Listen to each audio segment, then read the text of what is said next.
На своем канале я уже снимала этот красивый особняк на улице Студенческой.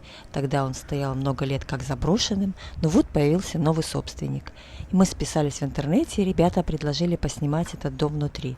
Конечно же, это замечательное предложение, и сегодня я покажу вам, что сохранилось внутри дома, и расскажу вам его историю. Мы побываем даже на чердаке. Итак, если интересно, присоединяйтесь.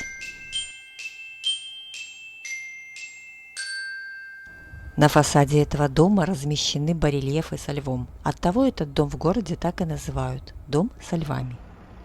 Мы нередко встречаем украшения в виде барельефных масок, анфас человека, морду льва или другого животного или мифологического существа на фасадах старинных особняков и даже на современных зданиях. Это и есть маскарон. Слово пришло из французского «маскарон», а его корень «маск» из латинского, что в переводе означает «дух» или «призрак». В архитектурном украшении домов маскарон твердо вошел в ряд популярных приемов декора фасада. Эра маскаронов заканчивается с началом 20 века, поскольку советское правительство не приветствовало использование лесных божеств, демонов и зверей на фасадах новых построек. А лев – это грозный защитник, призванный оберегать от зла владельцев дома.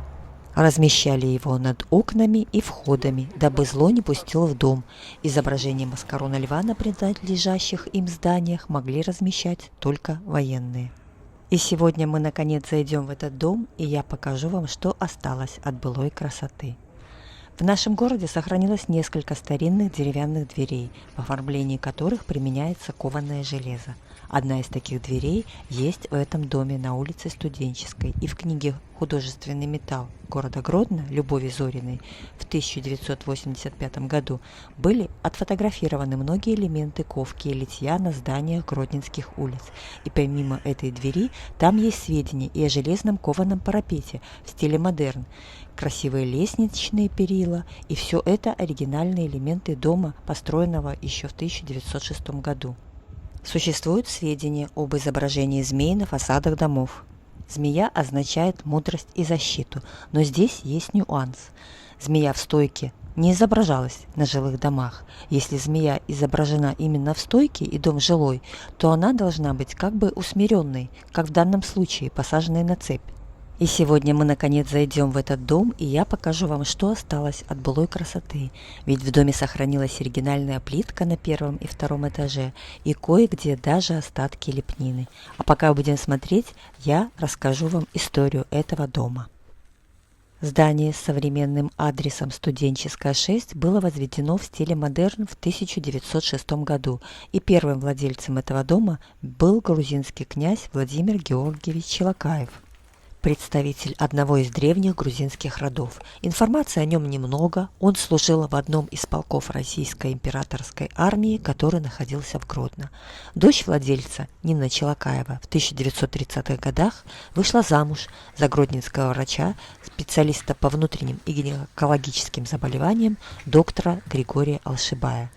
Доктор практиковал в этом же доме, как это было принято в то время, и именно в те годы к правому крылу здания был добавлен отдельный вход для приема пациентов. Второй этаж предназначен был для жилых помещений хозяев. Среди местных жителей ходила легенда о том, что владелец этого дома погиб от собственного автомобиля. Якобы, когда он заводил машину, ручка стартера неожиданно спружинила и ударила его по голове. Очевидно, что дом внутри не раз перестраивался, судя по заложенным арочным проемам внутри. Не зря же есть расхожее мнение, что только когда начинаешь делать ремонт в доме, узнаешь много интересного о том, как дом выглядел раньше. Дальше, в 1929 году, этот дом был куплен у тогдашней владелицы Зинаиды Челакаевой Михаилом Говгелем. Именно так записано в документах на приобретение на дом. Со мной связалась девушка, чьи предки выкупили этот дом, и рассказала эту историю. Дальше, в 1939 году, дом был национализирован. Сначала здесь разместился дом малютки, а после войны в 1950-х годах здание было передано под станцию переливания крови, которая функционировала здесь до 2014 года, и с тех пор дом остается пустым и постепенно приходит в запустение. Хотя в доме каким-то чудом остались и плитка, и кованые перила на лестницах, старые механизмы на окнах и цветные витражи. Но с приходом новых владельцев в доме началось движение, и сам он уже перестал выглядеть пугающе пустым, как будто в него вдохнули жизнь. Удивительно, но на старых окнах сохранились в отличном состоянии латунные ручки. И непонятно зачем латунь закрашивали белой краской, ведь слои краски даже мешают механизму закрываться. Как хорошо, что все это скоро будет обновлено. Здесь планируют открыть семейный отель. Хотят сделать все основательно и сохранить все архитектурные элементы, которые удастся восстановить. Плитка бокового входа на первом этаже тоже сохранилась в великолепном состоянии. Или посмотрите, в каком замечательном состоянии вот эти кованые пролеты лестниц. Естественно, все будет делаться под надзором архитектуры и градостроительства города. Здание-то историческое. А пока мы можем посмотреть, как это выглядит до, и будет интересно снять видео, как это будет после. На втором этаже дома тоже остался пол, выложенный старинной плиткой, и тоже в отличном состоянии. А мы с вами поднимемся на чердак дома, ведь именно на чердаках хранятся все тайны, не правда ли?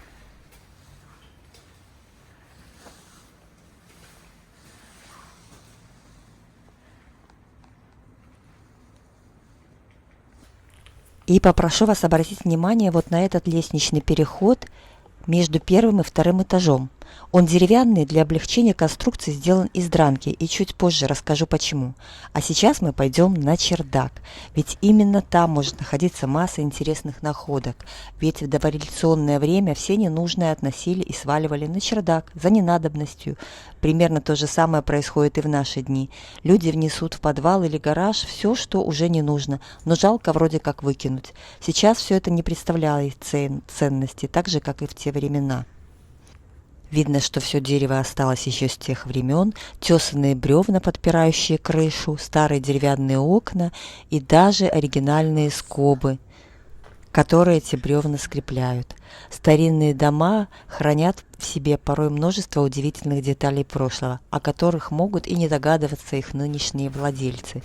Во всяком случае, до тех пор, пока не возьмутся за ремонт. Тогда-то люди и узнают, что являются владельцами не только самих жилищ, но и потайных дверей, скрытых сейфах и таинственных изображений. Все, что было спрятано в этих домах десятилетиями. А вот и эти самые скобы, почему-то окрашены в красный цвет. Но больше ничего такого интересного на чердаке не было, кроме самой атмосферы этого старого дома. Конечно, побывать там тоже было интересно. Шорохи, звуки, видно, что дом живет, и скоро, возможно, в него вдохнут новую жизнь.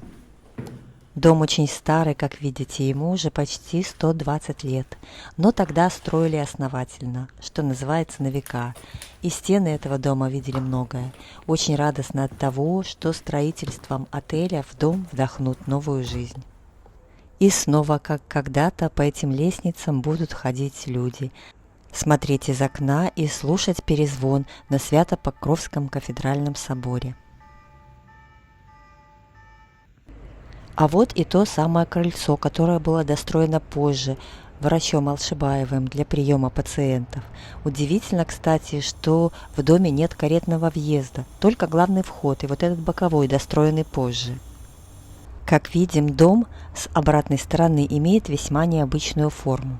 Вот этот эркер, выступающий из стены, это вот тот самый лестничный пролет между первым и вторым этажом. Складывается даже такое ощущение, что при строительстве не рассчитали длину лестницы, и проход между первым и вторым этажом пришлось выносить в этот эркер.